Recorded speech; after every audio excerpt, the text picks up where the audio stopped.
अस्सलाम वालेकुम मेरे प्यारे दोस्तों, उम्मीद करता हूँ कि आप सब लोग खैर खैरियत से होंगे। इस चैनल पे ये मेरा फर्स्ट व्लॉग है। मैं अगर अपने बारे में बताऊँ तो मेरा नाम मोहम्मद फ़याज़ है। तो मैं एक छोटे से गांव से बिलोंग रखता हूँ।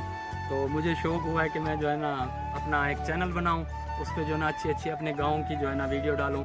मेरे चैनल का नाम है मेरा प्यारा गाँव। तो प्लीज़ आप सब लोग जो है ना मुझे सपोर्ट करें और जो है ना अच्छे अच्छे कमेंट्स करें और दोस्तों में शेयर करें। मैं उम्मीद करता हूँ कि आप सब लोगों को ये मेरा व्लॉग अच्छा लगा होगा। और ये आप सोच रहे होंगे कि ये बच्चा कौन है। ये छोटा सा मेरा नन्हा सा मेरा बेटा है, मोहम्मद मुस्तफ़ा। तो गर्मी बहुत ज़्यादा है, ये बेचारा रो भी रहा है। चलो बेटा चलो घर चलते हैं, घर चलते हैं, आ जाओ।